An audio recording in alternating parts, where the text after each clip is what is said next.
Une blague avant de commencer. La prochaine fois que je siège au concours d'entrée à l'école des Beaux-Arts, je vais me méfier. J'ai jamais vu un cru aussi remuant que le cru 2008. Habituellement, quand je fais mes petits laïus, tout le monde dort bien tranquillement. Je tombe cette année sur des esprits forts qui élèvent maintes objections, récriminations, quelle fête. Bon. Oui, j'ai touché un truc très épineux, c'est la question de la réalité ou de la vérité. Mais bon, dès lors qu'on parle de littérature, on ne peut pas ne pas soulever la question. Est-ce que vous vivez d'un côté et pensez de l'autre, ou bien est-ce qu'il existe quelque chose comme une parenté entre les événements bruts dans lesquels vous êtes impliqués et l'idée que vous en faites? C'est la question, celle qui hante la conscience occidentale. J'ai dû faire allusion, ou je n'ai pas fait allusion, je ne me souviens plus au critère de l'évidence cartésienne qui est l'adéquation de l'esprit à la chose. Il dit ça en latin, hein, adequatio rei intellectus. Est-ce qu'il n'arrivera jamais que le sens du monde soit transparent à ce monde même? Est-ce que nous pourrons un jour célébrer les noces resplendissantes de l'esprit et de la chose? Voilà. Et cette question hante déjà les Grecs, ne fût-ce que pour la raison que nous en sommes les continuateurs, qu'ils sont les premiers à avoir publiquement, précisément, explicitement agité ces questions. La philosophie grecque, c'est ça. Que convient-il de penser de eh bien, ce dont nous sommes occupés, les choses nous-mêmes, les vertus que nous attribuons, la cité, son organisation, la littérature. Mais par le fait que nous sommes en quelque sorte les continuateurs de ceux qui, vers la fin de l'âge obscur, le 8e siècle, s'avisent de raconter avec ce luxe extraordinaire de précision ce que l'on fait, eh bien, je conçois que vous puissiez être surpris ou déconcerté par l'idée que la littérature, ce qui se donne comme tel, ne soit qu'une approximation de la vérité obscure, enfouie, inaccessible, inatteignable du fait de l'événement, et qu'on puisse, pour la qualifier, se servir, comme je l'ai fait, du terme d'artefact. Bon, quelque chose qui résulte de l'interférence entre l'objet et puis les moyens de l'observation, et qui ne soit pas véritablement cet objet parce que les moyens mobilisés pour s'en emparer ne sont pas encore disponibles. Nous sommes des créatures historiques. Ce que nous considérons comme extraordinairement important, ce qui nous préoccupe, nos intérêts les plus vitaux, feront sourire très vraisemblablement nos arrière-petits-neveux, comme nous ne pouvons nous empêcher de sourire lorsque nous penchant par-dessus la margelle du puits ténébreux du passé, nous voyons nos prédécesseurs occupés de questions qui pour nous n'en sont plus. Pas qu'à les disputes scolastiques de l'université de Paris du XIIe siècle. Les nominalistes, les réalistes, bon, il m'est arrivé de mettre le nez là-dedans, de regarder vaguement ce qui agitait les esprits. Je me sens gagné instantanément d'un ennui, d'une torpeur, qui sont mais le signe de ce que c'est fini, ce que ces esprits-là tenaient pour mais le vif même du monde, ce qui les passionnait, ce à quoi ils ont consumé leur temps, leur vie, toute leur énergie. Bon, pour nous, c'est mort, c'est fini. Ça n'existe plus. Et de même, les questions qui nous passionnent, qui nous préoccupent, que nous jugeons importantes, eh bien, vont insensiblement, j'imagine, s'estomper, perdre du relief, du vif qui s'y attache à nos yeux.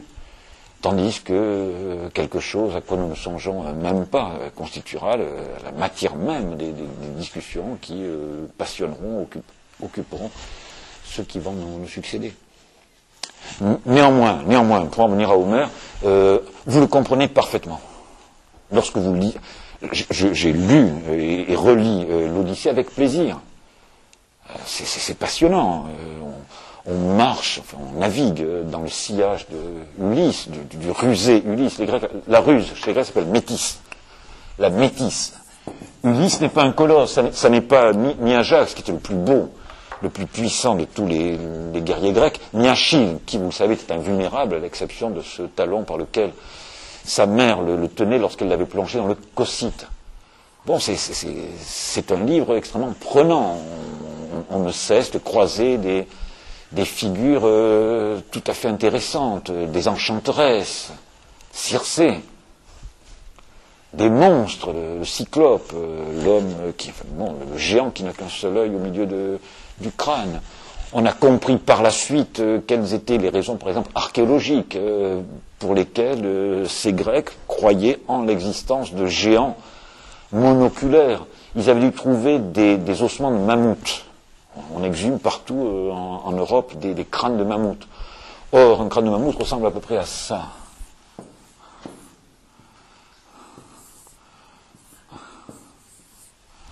Vous avez un trou au milieu du massif facial où vient se greffer la trompe.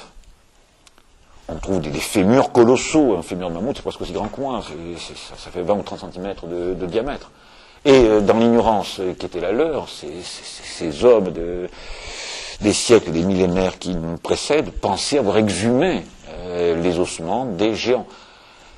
Les enfants de la terre, dans géant, vous trouvez Gé en grec, c'est la terre, géologie, géométrie. Les géants, gigas, sont les enfants de la terre. Et ça a pu alimenter la croyance en l'existence de créatures colossales avec lesquelles, naturellement, le malheureux Ulysse et ses compagnons doivent en découdre. Il y a dans Homère des pages admirables sur l'enfer.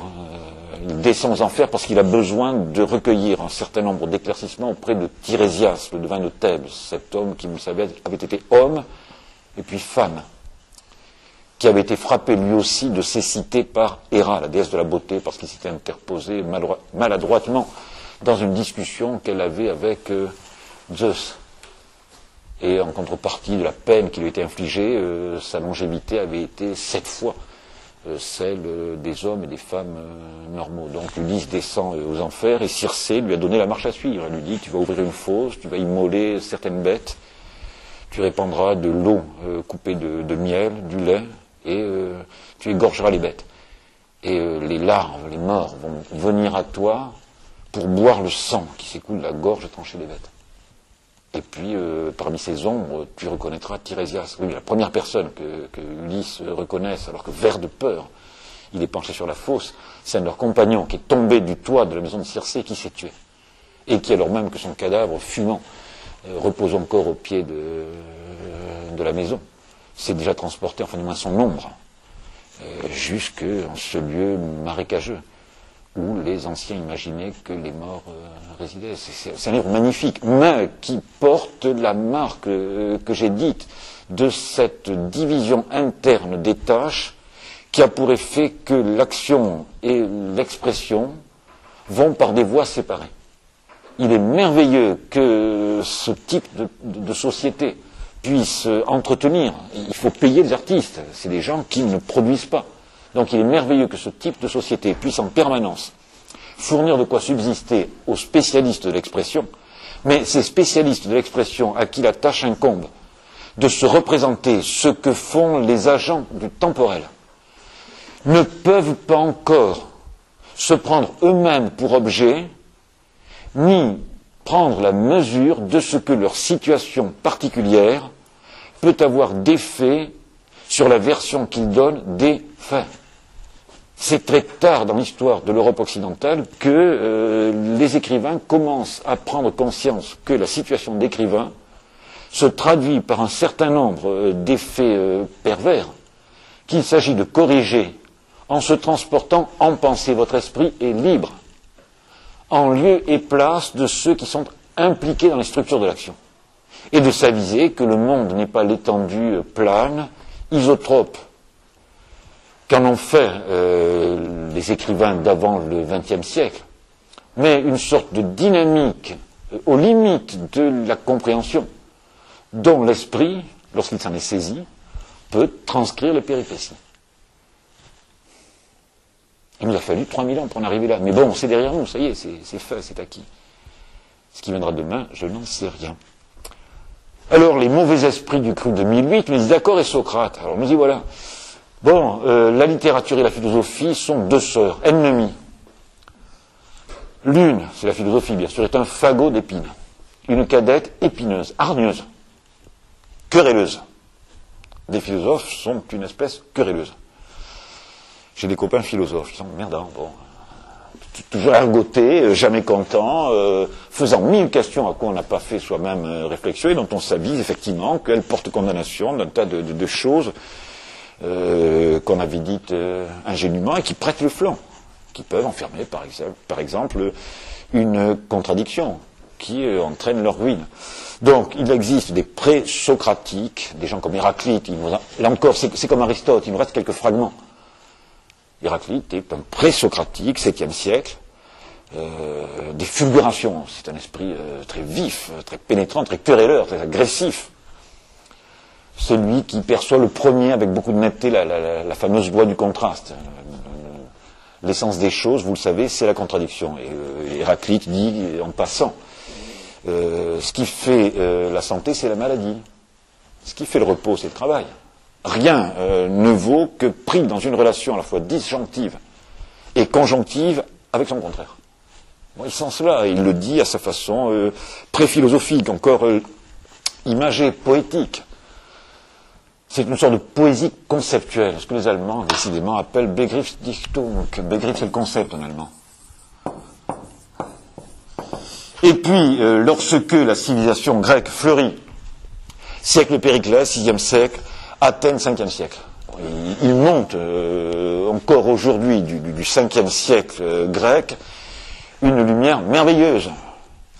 J'aimerais bien parfois, passer un contrat léonin avec telle puissance qui rendrait le temps réversible et m'envoler à tire d'aile vers l'agora d'Athènes au 5e siècle pour traîner mes Grecs au milieu de l'assistance et puis écouter ce que racontent Socrate et ses amis dans un coin, et puis un peu plus loin Aristophane, et puis un peu plus loin tel ou tel général qui, par son initiative, son courage, eh bien, renverser une fois encore la situation et permettre à la cité d'Athènes de rayonner. Donc, 5e siècle, c'est le siècle de Socrate. Alors Socrate, je suppose que vous savez tous quel il était, fils d'une accoucheuse, d'une sage-femme, d'où la maïotique, Maya. Il accouche ses semblables d'une vérité dont ils sont gros et ils ne se sentaient pas habités. Le germe de la trouvaille freudienne, conscience, inconscient. Et déjà là, dans l'entreprise dialectique, maïotique de Socrate, qui postule que ceux à qui il s'adresse, là, librement dans la rue, savent des choses, mais ne savent pas qu'ils les savent. Et qu'on peut les en accoucher, c'est-à-dire les porter par la parole, dans l'air, donc dans la conscience, sous la réserve que l'on conduit avec beaucoup d'à-propos un dialogue non contradictoire. Et véritable, ce qui à aucun moment n'enferme deux propositions mutuellement exclusives. Le logos, qui est à la fois le langage et la vérité, repose sur un usage concerté de termes formels, d'une logique formelle et d'une logique des propositions, telle qu'un interlocuteur peut se donner une chance de faire valoir son interprétation si à aucun moment il n'a avancé de proposition qui aille à l'encontre de telle autre proposition qu'il avait émise à 5 minutes ou 5 heures d'ici. Et ce qui a permis à la philosophie socratique d'arriver jusqu'à nous, ce qui nous permet de nous faire une idée assez exacte du personnage que pouvait être Socrate, c'est qu'il avait un disciple qui s'appelait Platon, le large, on va voir ce que ça veut dire avec le large, qui se taisait du moins au début et prenait note de ce que Socrate pouvait dire à tous ceux qui venaient pour certains de fort loin pour avoir le privilège de discourir avec lui. Une anecdote célèbre, je ne sais plus, c'est un sophiste, je crois, qui a parcouru 200 km à pied sous la canicule, le cagnard de l'été grec, pour rencontrer Socrate et lui soumettre un certain nombre de propositions, discuter avec lui sur 2 ou 3 points dont il aimerait bien les porter en pleine clarté. Et il arrive dans Athènes, à l'heure méridienne, il n'y a pas grand monde dans les rues, puis il va passer un bonhomme d'une laideur repoussante, une tête de silène, le nez retroussé, camu, les joues assez larges, décoiffées, les cheveux en bataille, et va à lui souhaite le bonjour, et lui demande de le conduire à Socrate. L'autre lui dit, suis-moi. Il s'écoule 5 secondes avant que le type, là, le sophiste, le voyageur, recule de 1 mètre, et sur la simple foi des quelques paroles que l'autre lui a dites, dit, c'est toi Socrate, ce ne peut être que toi. Il n'y a que Socrate qui puisse me répondre comme tu viens de le faire. 7 autres encore, c'est la légende. Des gosses rentrent à la maison, disent des trucs qui font tomber les parents à la renverse. Alors, quand les parents sont relevés, sont époussetés, ils attrapent le gosse par la peau du cou. Où est-ce que tu as entendu ça? C'est Socrate. Les gosses traînent, là, sur l'agora ou ailleurs, et puis attrapent au passage telle proposition paradoxale, ce qui va contre les idées reçues. Tomber de la bouche de Socrate et les rapporte à la maison. La philosophie socratique est paradoxale. Alors pourquoi elle est paradoxale? Eh bien parce que elle va à l'encontre de ce qu'on pourrait appeler le sens commun. Tout groupe humain, toute société sécrète un sens commun. Nous partageons un certain nombre d'axiomes. Nous sommes d'accord sur un certain nombre de choses. Il n'est même pas besoin que nous procédions à un décompte pour sentir, à l'occasion des conversations les plus décousues que nous pouvons avoir, qu'en vérité, nous partageons un certain nombre de certitudes profondes. Celles-là même qui permettent que nous continuions de former une communauté, que nous vivions ensemble, que nous agissions ensemble. Pacifiquement, on ne s'entrégorge pas continuellement dans la cour du mûrier, on est d'accord. Les variations que vous pouvez observer entre vous sont des nuances, sont peu perceptibles. Mais sur le fond, vous êtes d'accord. Ça concerne aussi bien le détail de la vie que les grands axiomes sur quoi la vie collective roule. Vous avez tous dans le crâne à peu près une théorie physique et une théorie de l'histoire naturelle. Vous avez été scolarisé pendant un temps indéfini, et que vous ayez écouté ou pas, vous n'avez pu faire que n'entre dans chaque repli de votre cerveau un certain nombre d'axiomes ou de propositions qui sont ceux que l'éducation nationale dérive directement des travaux les plus pointus en matière de recherche, d'histoire naturelle, de sciences physiques, etc. Mais Socrate est celui qui étrangement prend à contre-pied un certain nombre des vérités communément admises à l'intérieur de la cité démocratique, esclavagiste grecque. Athènes est une démocratie. Alors c'est une histoire tumultueuse que celle d'Athènes, parce que de temps en temps il y a une tyrannie, celle des 30 en particulier, qui obligeront Socrate à mourir, qui lui proposeront de disparaître parce que sa présence est une cause de scandale. Mais, chose merveilleuse, à toutes les avancées, à toutes les acquisitions de l'Athènes du 5e siècle, la philosophie, la littérature, dégagent, je vois les statues là, qui ornent la galerie du mûrier. Les Grecs en sont capables déjà. C'est les Français du 19e siècle, j'ai regardé par curiosité, qui ont fabriqué le mercure, etc., la Diane. Bon. Les Grecs en sont capables. Praxitèle, dès le 5e siècle avant Jésus-Christ, est capable de vous tirer d'un bloc de marbre quelque chose d'aussi achevé, d'aussi abouti que les bons hommes et les bonnes femmes en marbre qui ornent la cour du mûrier. C'est un peintre qui s'appelle Apelle, qui, dit-on, figurait si bien des grappes de raisin que les petits oiseaux venaient les picorer. Ça va très vite. Le spécialiste de la philosophie idéaliste, qui s'appelle Hegel, suppose qu'il existe quelque chose qui s'appelle l'esprit du monde, le Weltgeist. Une sorte d'entité immatérielle mais lumineuse. Des fois il passe, vous entrevoyez une lueur, c'est lui. Qui aurait, d'âge en âge, ses séjours d'élection. Et il fut un temps où, très manifestement, cette espèce de figure majestueuse, miraculeuse, s'est établie chez les 50 000 pouilleux d'Athènes au 5e siècle. Puis ensuite, lorsque Athènes se fut acquittée de la mission historique qui lui incombait, eh bien, l'esprit du monde, le Weltgeist, comme dit l'autre, s'est transporté ailleurs. Donc la philosophie apparaît.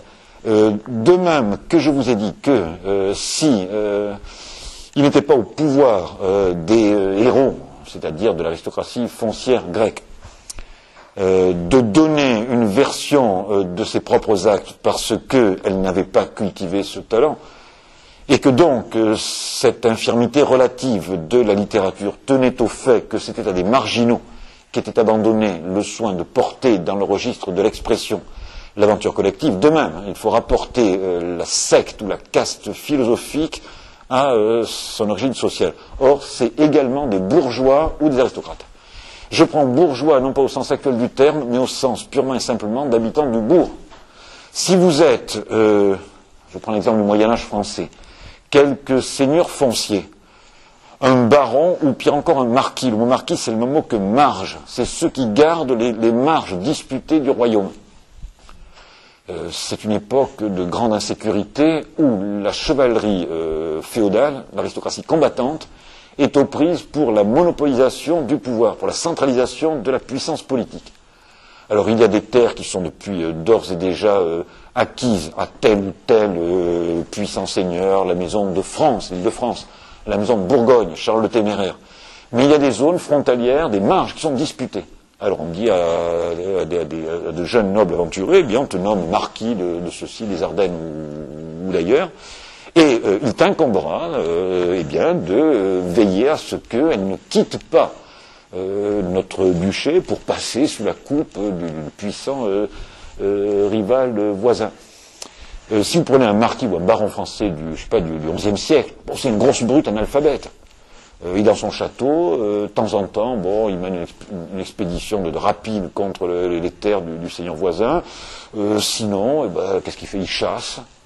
Il se fait chanter des trucs par des ménestrels. Bon, vous regardez ce qu'on peut écrire des gars de ce temps, ça donne envie de pleurer. C'est la cour de la maternelle. Hein. Je ne veux pas rabaisser exagérément la littérature des troubadours, d'autant moins que j'en avais dans mon pays. Mais bon, ça ne nous concerne pas. C'est des brutes.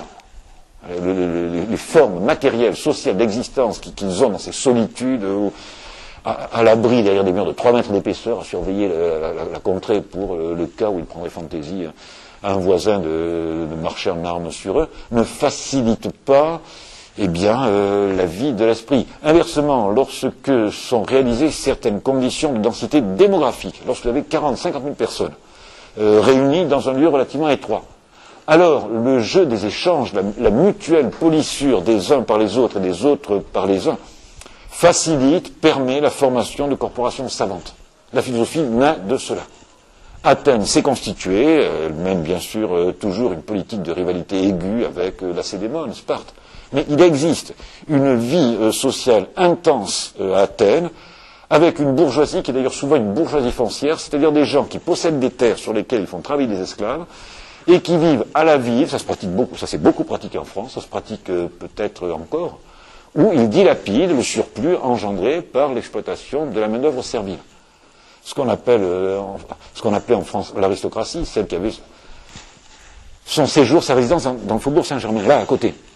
Tirer une bonne partie de ses revenus des vastes propriétés foncières qu'elle avait soit dans les parages immédiats, la Beauce, la Brie, soit plus loin dans le pays.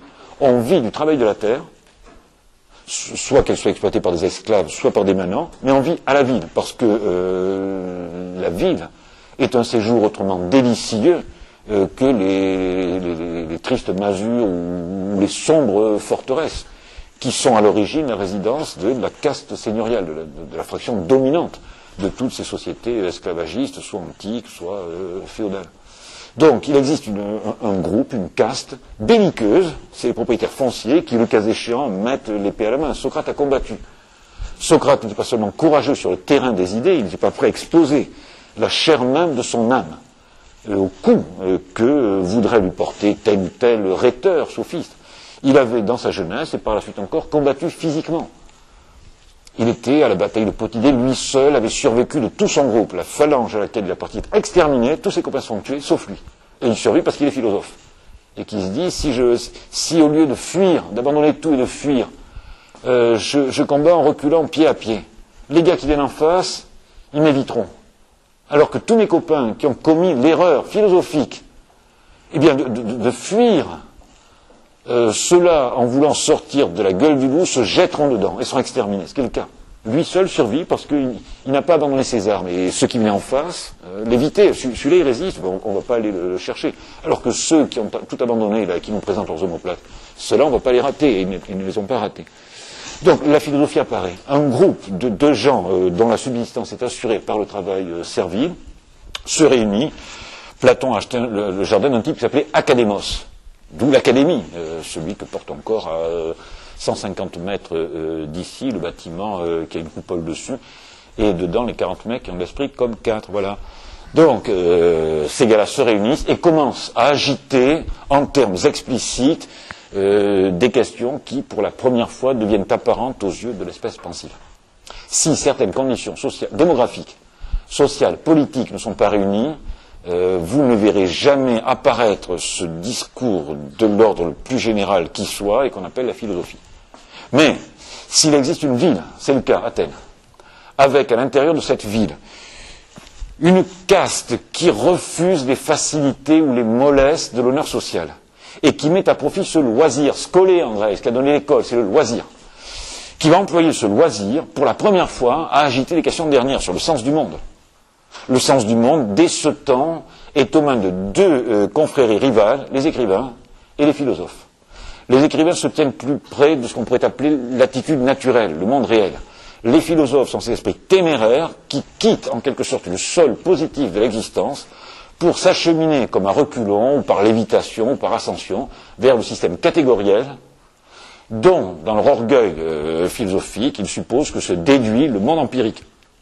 La philosophie socratique est un idéalisme, pire encore, un réalisme essentiel. Vous connaissez en 3 mots la philosophie de Socrate. Nous avons été en quelque sorte chassés d'un âge d'or qu'il situe derrière lui, dans une sorte de temps mythique. Nous avions commerce à l'origine avec le vrai, avec les essences. L'apparence et l'essence faisaient corps, étaient une. Et puis le malheur de l'histoire, la succession d'un âge d'or et puis de bronze et puis de fer a eu pour effet non seulement que la vie s'est affreusement compliquée, que nous avons cessé d'errer dans une nature prodigue où il n'était que de tendre la main pour satisfaire à tous nos besoins, mais nous avons été également excommuniés de l'espèce de commerce instantané que nous avions avec la vérité. La vérité est exilée.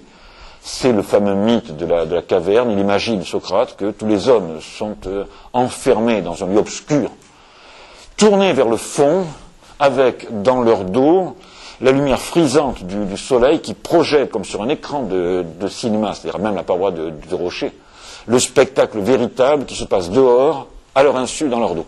Et le philosophe serait celui qui, dans cette foule fascinée, et à tort, eh bien, prendrait la peine de se retourner, de regarder par-dessus son épaule, pour découvrir en vérité, en chair et en os, ce monde réel, ce réalisme essentiel, ou cet essentialisme réel, que Socrate suppose d'une part se trouver en arrière de nous, et d'autre part au-dessus de nos têtes, dans un ciel dit des essences. Ce qui est intéressant, autant et plus que cette supposition d'une essence exilée, dont le monde ne serait que l'apparence dégradée, c'est la méthode par laquelle il chemine. C'est la fameuse dialectique socratique. On prend n'importe qui et on lui fait des questions. Et on postule que la proposition correcte sera celle qui, au terme de l'entretien contradictoire, sera exempte de contradiction. Bon, parmi les dialogues célèbres de Laquès est un général grec héroïque, qui a la réputation d'avoir donné à 1000 reprises sur le champ de bataille des preuves non équivoques du grand courage physique qui est le sien. Donc Socrate interroge, c'est quoi le courage, Laquès? Et Laquès qui n'est qu'un soldat, mais qui est gros d'une expérience dont il ignore qu'il a peut-être tiré à son insu les enseignements. Commence par répondre d'une façon telle que Socrate lui dit, mais ta définition du courage, elle est contradictoire. Ce que tu me dis du courage enferme une contradiction qui ruine la valeur de la signification qui s'attache à cette réalité. Et de proche en proche, il oblige Laquès à accoucher de cette vérité dont il était porteur, mais qu'il méconnaissait, parce que Laquès est un homme d'action, et non pas quelqu'un qui fait métier comme Socrate, de marcher, ainsi que tous ses compatriotes, à la rencontre d'une vérité dont il a posé qu'elle était exilée. Alors, puisque ça n'est pas du tout de ça que je prétends vous parler, mais en vérité de Homère, sachez que Platon, enfin Socrate, a écrit un livre qui s'appelle La République, qui est un projet de réorganisation politique. Alors c'est formé sur le modèle du corps humain, même si ce n'est pas là encore ce dont il faudrait que je parle. Il faudrait réorganiser la société selon l'organisation naturelle du corps humain, à savoir que la masse de la population, de la cité idéale, ceux chez qui le ventre est développé, s'acquitteraient des tâches utilitaires, alimentaires. Ceux chez qui, ce qu'il appelle le thumos, le cœur, le courage, a reçu un développement plus ample, eh bien, se verraient confier les tâches militaires, la défense, l'attaque. Enfin, ceux chez qui l'esprit est paré d'un éclat plus particulier, les philosophes seraient les princes. C'est la première fois qu'apparaît en Europe occidentale le thème du philosophe roi. C'est à ceux qui savent qu'il importe de confier l'exécutif. Théorie aristocratique, ça sort directement des mains d'une caste seigneuriale aristocratique. Et ce qui est émouvant, c'est que cela se passe dans une cité démocratique, où n'importe qui, dès lors qu'il n'est pas esclave, s'avance sur l'agora, et on fait un cercle, et chacun parle à son tour. Ça, c'est une merveille. Un parlement, on parle. Au lieu de s'assommer les uns les autres, ou de s'étriper, ou de s'égorger, on parle. Et puis, c'est l'avis le plus sensé, celui qui a le mieux résisté à la contradiction de tous, qui emporte la décision et à quoi la cité dans sa totalité se rallie.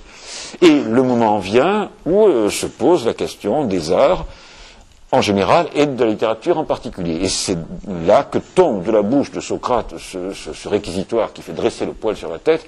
Mais alors, et Homère, dit quelqu'un, j'ai oublié qui. Et Socrate dit simplement ceci. Si Homère était parmi nous, il est mort depuis 300 ans, donc il est tranquille, eh bien, nous lui ferions 1000 compliments, je lirais son panégyrique, nous verserions en abondance de la myrrhe, qui est un parfum, sur sa tête. Il ruissellerait littéralement de ce parfum. Et cela fait, nous le chasserions de la cité, nous l'exilerions. Il n'y a pas de place dans la cité pour la littérature. Pourquoi? Ben parce que la littérature est un artefact. Parce que la littérature exalte, célèbre, exprime, porte sur le papier des choses que nous, philosophes, à qui il ne faut pas raconter, tenons pour quantité négligeable, elle confère, de par le prix même qui est le sien, la littérature, une valeur à des choses que nous estimons sans valeur. Tandis que ce qui a une valeur effective, les essences, l'ordre intemporel, intangible, dont nous soupçonnons la présence dans notre dos, ou dans notre passé, ou au droit de nos têtes, est une spécialité philosophique. Et la philosophie, qui est, je vous l'ai dit, cette cadette épineuse, entend régner seule sur la conscience des hommes. Il y a dès ce temps, à l'intérieur même de la cité grecque, un conflit des interprétations. Ça n'a pas changé. Regardez la société française d'aujourd'hui, il y a continuellement, ça prend des formes politiques, mais pas seulement politiques, un conflit des interprétations. Nous sommes aux prises, tous, à des degrés divers selon naturellement la nature de la profession que nous exerçons, pour imposer notre propre définition de la situation, pour imprimer au monde son sens légitime, c'est-à-dire reconnu comme tel par la totalité de la communauté. Ça n'a pas changé. Tout groupe humain, sauf sous les dictatures, et même, eh bien, est divisé entre groupes, classes, castes, factions, cénacles, qui chacun s'efforce de donner comme légitime leur interprétation des événements, sachant qu'il faut postuler diaboliquement que, en vérité, cette interprétation que ces groupes réussiront à faire passer pour légitime, eh bien, répondra en vérité et en sous-main, en secret, à leur intérêt bien compris. Quel est le sens du monde? C'est une question qui se pose dès alors, dès le temps que le sens a éclaté entre les diverses corporations, castes, classes qui forment les sociétés. Et la philosophie constitue ce moment très particulier de l'histoire de l'Europe occidentale où un groupe d'hommes va s'inquiéter non pas seulement d'explorer les événements ordinaires, mais de creuser cette première couche de signification pour essayer d'exhumer, de porter en pleine lumière le système, comment vous dire, catégorial, catégoriel, catégorique, à quoi vous vous référez tous en dernier recours, jusqu'à y compris dans les jugements les plus ténus que vous formez. Le moindre mot que vous proférez, le plus petit jugement que la plus petite chose appelle de votre part, s'appuie en sous-main, que vous le sachiez ou pas, le vouliez ou non, sur un appareil catégoriel ultime, sur une logique formelle que vous enchaînez dans une logique des propositions. Et ce sont les Grecs, le génie grec, qui les premiers s'avisent de ce fait, et commence à s'enfoncer à la verticale dans ces couches profondes du monde de l'esprit dont ils extraient ce qu'on appelle des philosophèmes, des concepts. Un mot, le sociologue allemand Max Weber, qui a écrit une histoire économique universelle, qui a livré des travaux déterminants, décisifs sur le destin de l'Europe, consacre un chapitre aux Grecs. Le chapitre, il est comme ça. Qu'est-ce que les Grecs ont inventé? Pour l'interrogation. Alors on se pose les mains, on se dit, qu'est-ce que Max Weber va nous dire de l'âge grec? Les yeux me sortaient de la tête. Je me cramponnais à mon bureau. Le concept, point. On passe à la suite. Les Grecs ont inventé le concept. C'est-à-dire, ont élaboré un outil intellectuel tel que son maniement permet d'introduire dans le tout venant de ce que nous pensons un ordre qui était inaccessible, inconcevable avant eux. Mais il va de soi que si c'est au peuple grec qu'appartient cet honneur impérissable d'avoir produit des concepts, d'avoir mis à la disposition de ceux qui leur succéderaient cet outil non pareil, c'est parce qu'ils sont aussi les inventeurs et les europossesseurs de ce fameux alphabet rationnel, qui est également un de leurs titres de gloire. Je vous disais plus, j'en raconte tellement, un gars qui n'a qu'un alphabet consonantique à sa disposition, un sémite, un phénicien, un syrien, doit toujours se régler sur la compréhension moyenne des faits lorsqu'il écrit ce qu'il pense. Le système de transcription dont il use est dépourvu de la chair des voyelles. C'est un squelette, bon, on voit à peu près, c'est un orang-outan, c'est un gibbon, c'est un éléphant, d'accord. Mais après, comment était-il vêtu de chair? Les langues consonantiques, les langues sémitiques, alphabétiques, mais sans voyelles, présentent ce caractère d'indétermination relative. Ils flottent toujours autour de ce squelette une sorte de halo d'indétermination. Et spontanément, quand vous sentez que vous êtes exposé à un malentendu, vous avez tendance à vous régler sur ce que j'appellerais le sens commun, l'opinion moyenne. Un grec qui dispose d'un alphabet rationnel, avec les voyelles, qui peut exprimer très exactement les moindres nuances, les plus petites inflexions de ce qu'il pense, ne balancera pas un seul instant à donner cette version littérale, au sens strict du terme, de ce qu'il pense.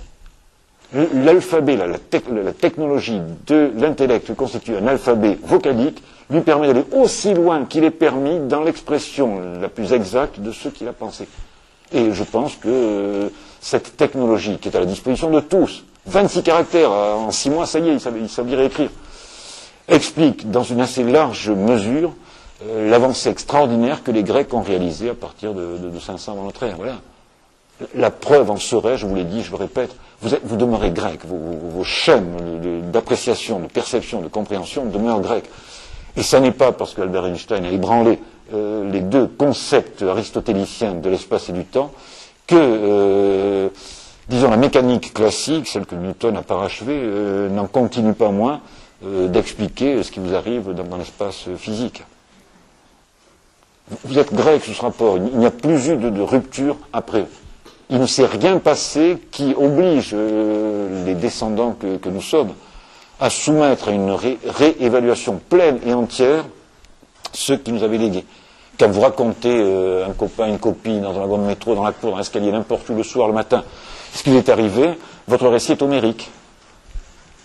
Les catégories à l'intérieur desquelles entrent les événements que vous rapportez sont déjà celles que Homère applique. Il y a peut-être 2 ou 3 nuances, vous habitez un monde désenchanté. Le même Weber, décidément, cet adjectif allemand, entzaubert, entre autres propositions audacieuses dont nous sommes redevables à ce sociologue allemand, le désenchantement du monde. L'Europe occidentale injecte massivement toutes les acquisitions de la science et de la technique dans ses rapports à la fois physiques et mentaux avec le monde. Le monde naturel, mais le monde humain. Les Européens sont ces esprits sacrilèges qui n'ont pas balancé à soumettre toutes choses, y compris le ciel et le trône, à un examen froid, rationnel, dépassionné. Et par suite, le monde est désenchanté. Zauber, c'est-à-dire sacré en allemand. N, c'est un privatif. On a désenchanté le monde. Donc, Homère habite encore un monde enchanté, certes, les dieux, sous des apparences humaines très trompeuses, puisque les héros ne les reconnaissent pas pour ce qu'ils sont, pour des dieux, circulent parmi nous, gauchissent les décisions humaines, cherchent à perdre certains, à sauver les autres. Vous savez que Ulysse s'est attiré la colère de Poséidon, le dieu de la mer, et que cela lui vaut quantité d'ennuis dans sa navigation de retour. Il est exclu que vous trouviez des sirènes et qu'une dame apparemment bien sous tout rapport soit en vérité une enchanteresse qui transforme tous vos copains en pourceaux. Bon, je sais que vous savez que pareilles choses sont désormais hors de l'horizon de votre attente. Mais pour le reste, le monde homérique, l'espace à l'intérieur duquel s'inscrit la trajectoire des personnages, les façons d'être et de penser, de craindre, de vouloir et d'espérer des personnages, c'est les vôtres. Vous avez sous ce rapport une conscience de vous-même et de vos actes et de vos entreprises qui a à peu près 3000 ans, et à quoi les événements considérables qui ont pourtant pu se succéder dans l'intervalle n'ont pas porté fondamentalement atteinte. Alors si vous reculez d'un pas de quelques centaines d'années, pour le coup, vous entrez dans un monde dont vous n'avez plus à connaître, j'insiste, que dans vos rêves. Les rêves, les procédures, les catégories de vos rêves, qui sont, vous le savez, complètement décalées par rapport à celles de la vie vigile. La notion de contradiction que vous tolérez parfaitement dès que vos yeux se ferment. Tout cela renvoie à votre propre préhistoire. Le temps que vous avez vécu avant l'entrée dans les temps historiques, les univers pré-rationnels, sans écriture, dont vous avez été les hôtes dans vos vies antérieures, même s'ils ont disparu de la lumière du jour ou des néons et de la surface de la Terre, n'en sont pas moins si présents et prégnants en vous que dès que le faible spot lumineux de la conscience s'éteint, cette vieille mer, M-E-R, et tous ces monstres se remettent à grouiller et envahissent la scène. Le père Freud encore disait « die andere Szene », l'autre scène. Dès que le rideau tombe sur vos yeux, dès que l'écran de vos paupières s'abat sur vos globes oculaires, et que les perceptions en provenance du monde extérieur, palpable, présent, actuel, s'interrompent, aussitôt le vieux marécage se remet à bouillonner, à verdir, et quantité de créatures aux groins repoussants, effrayants, s'en viennent patrouiller entre vos deux oreilles, avant que la sonnerie du réveil ne les renvoie en désordre dans les fourrés ou les tanières où elles ont leur repère. Voilà. Donc vous êtes des Grecs. Et vous êtes redevable à Homère de cette grande matrice narrative dans laquelle il a coulé les actes de ceux qui n'avaient plus la capacité de dire ainsi qu'il était requis ce qu'ils avaient fait.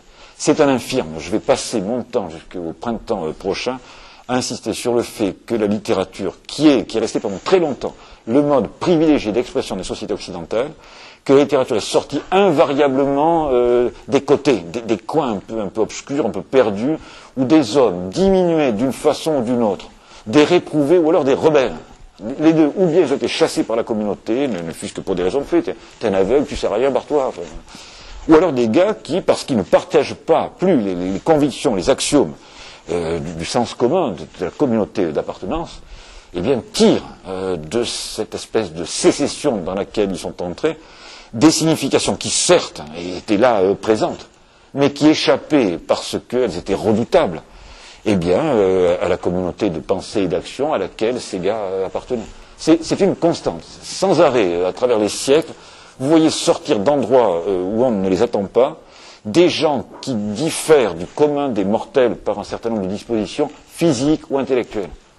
J'insiste sur vous verrez, parmi les plus grands écrivains, vous avez continuellement des types à qui il manque quelque chose d'important. Il manque un bras, la moitié de la figure, ou alors qui sont stigmatisés religieusement, des juifs dans des communautés catholiques, des catholiques chez les anglicans, des trucs comme ça. C'est une constante, et ce que je trouve hautement significatif, c'est que lorsque vous prenez les choses au commencement pour nous, c'est-à-dire la naissance de la grande prose narrative réaliste, vous constatez par le fait, par la force des choses, et la légende le dit et le répète, que celui qui nous a donné la vision la plus claire, la plus belle, la plus touchante de ce que pouvait être ce monde des Grecs du 8e ou du 11e siècle, c'est un aveugle. C'est un gars à qui manque le premier et principal des sens, des 5 sens, dont vous êtes pourvus. Je vous assomme, les gosses, là. Quand j'avance des trucs qui vous paraissent scandaleux ou que vous entendez mal, notez dans un coin l'horreur que j'ai débitée, et puis ensuite vous me la rebalancez, puis j'essaierai de me justifier comme je pourrais. Je ferai de mon mieux. Voilà. Oui. Mais je vous en prie, je suis là pour ça. Voyez-vous le récit homérique et en parallèle le récit biblique, qui est tout autre et qui n'est pas du tout lié, il me semble, je ne sais pas, peut-être que je me trompe, à la même manière de penser. Et c'est aussi un autre. Tout à fait, oui, ce sont deux manières de penser. C'est un autre. Et pourtant, chronologiquement, c'est, disons, l'Ancien Testament, c'est à peu près. C'est à peu près à la même époque, tout à fait. L'Ancien Testament, oui. Mais comment expliquez-vous donc cette toute autre manière de penser et de raconter quelque chose? Les Grecs. Peut-être vous, oui. Je ne sais pas, mais moi je ne sais pas non plus. Hein. Les Grecs sont polythéistes, alors qu'un des traits distinctifs du peuple juif, c'est d'avoir très tôt institué une religion monothéiste. Max Weber, puisque décidément il va revenir assez régulièrement dans ce que j'aurai à raconter, dit en gros que toutes les religions se ressentent du groupe dont elles sont issues. La religion juive est celle de la bourgeoisie des États-cités de l'Antiquité. Le christianisme est une religion d'esclaves. Le Christ est mort comme un esclave. On crucifiait les esclaves. L'islam est la religion des guerriers pillards du désert arabique. Les groupes qui ont produit les religions du livre, l'islam, le christianisme, le judaïsme, présentaient un certain nombre de propriétés historiques, la razzia arabe dans l'Arabie pétrée, la bourgeoisie des villes littorales du rebord oriental de la Méditerranée. Une secte dissidente juive, le christianisme, qui va rayonner dans tout l'Occident et par suite dans le monde entier. Les Grecs constituent un groupe, à mes yeux, si intéressant, par le fait qu'ils restent jusqu'au bout polythéistes. Ou que, pour ce qui les concerne, la question du salut, ce qu'on appelle, excusez-moi, une sotériologie, une doctrine du salut. La question sotériologique, pour eux, ne se pose pas dans les termes quasiment exclusifs qu'elle revêt, aussi bien pour les Juifs que pour les guerriers et tribus arabes de l'Arabie pétrée, que pour... j'ai oublié le troisième, enfin... Cette question ne se pose pas pour eux. Alors, à quoi cela tient-il? Est-ce que les conditions d'existence dans la Grèce du 5e siècle étaient très sensiblement supérieures à ce qu'elles pouvaient être dans la fournaise des déserts de l'Arabie ou dans les villes du Moyen-Orient, de la côte palestinienne? Je n'en sais rien. À la même époque, deux sortes de textes qui divergent dans le principe apparaissent, l'Ancien Testament, l'Iliade et l'Odyssée. L'un est à sa façon laïque, c'est les actes des hommes qui sont mis en valeur. Ce monde vaut la peine. Le monde d'ici-bas, la vie profane, est à ce point chargée d'ivresse et de tremblement qu'elle ne fait pas tellement désirer d'entrer dans une sorte d'éternité de délices, comme l'islam, le christianisme les propose à leurs fidèles. Au point où j'en suis, on peut ajouter à cela la prise en compte, par exemple, des religions de l'Inde, les religions orientales, qui reposent toutes sur le rejet du monde. Le trait commun à toutes les religions de l'Inde, c'est ce monde ne vaut pas un clou. Ce monde est un séjour de misère dont il faut surtout essayer de s'extraire en retrouvant le néant. Sans que le mot ait été dit, la formule cardinale de ces religions, c'est « être est un malheur ». Le malheur d'être. C'est des religions qui reposent sur le rejet du monde, le refus du monde.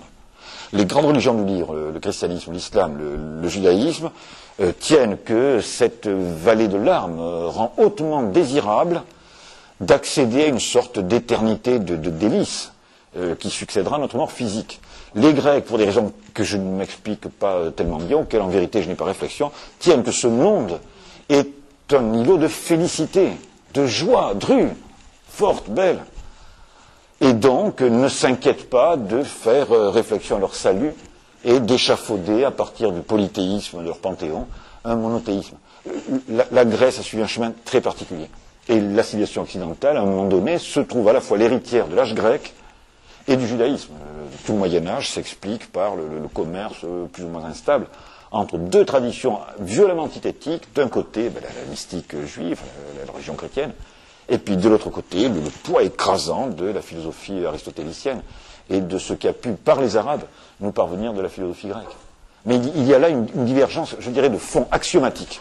D'un côté, des peuples qui se tournent vers l'au-delà parce que le séjour de la terre est pour eux une source aussi considérable de douleur et de détresse et de déconvenue qu'ils postulent que quelque chose comme une autre vie peut succéder à celle-ci et nous dédommager de la peine qu'elle nous a coûté, tandis qu'un peuple résolument terrien, terrestre, les Grecs posent que les dieux parfois descendent parmi nous au semelle de nos affaires.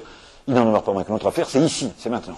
C'est la splendeur et la gloire et la saveur de la vie que nous menons parmi les roches, les plantes et les bêtes, avant de descendre dans l'Hadès. L'enfer de la Judée en morceaux. Quand il descend chez les morts, c'est terrible. C'est un lieu de souffrance. C'est Achille qui dit, mais il vaut mieux être un chien vivant qu'un héros mort. Et il n'y a rien d'autre pour les Grecs que l'enfer. Toutes les âmes, toutes les ombres descendent par le Cocyte, ou Pyriphlégeton, enfin par les fleuves des enfers, jusqu'à leur dernière demeure. Rien d'équivalent à la splendeur du paradis chrétien, ou des jardins d'Allah avec, comme on disait Montaigne à propos des houris qui lui attendent, excellente garce. Ah oui, ils ont là-haut excellente garce, au sens strict du terme. Garce, une fille, un garçon, une garce, excellente garce. Et Montaigne, au XVIe siècle, se met à rêvasser sur l'agrément qu'il pourrait y avoir, à se retrouver avec 77 excellentes garces. Bon. Donc vous croyez que c'est en bout du compte lié à une toute autre théologie? À des choix existentiels dont je n'ai jamais trouvé l'explication. Pourquoi certains peuples jugent-ils que rien n'est important comme de lever les yeux vers les cieux, alors que d'autres tiennent que notre affaire, c'est maintenant? Où est-ce que j'avais? Il n'y a que les vivants. Je ne sais plus qui un jour a dit ça à ma présence. Il n'y a que les vivants, cette vie seule. Qu'importe ensuite que nos ossements aillent blanchir les plaines. Et les Grecs, de ce point de vue, sont d'un commerce exaltant. Oui, vivre en vaut la peine, vivre est beau, même l'épouvante et l'horreur du cyclope là, qui écrabouille les marins de Ulysse les uns contre les autres pour les faire rôtir. Ça aussi, c'est exaltant, on y va, quoi. Oui. Bon. Donc, s'il y a des trucs que j'ai balancés à la conversation là, et qui vous paraissent malaisés à digérer, collez-les dans un petit coin, puis je m'efforcerai autant qu'il est en moi de me justifier la prochaine fois que vous me soumettrez à la question.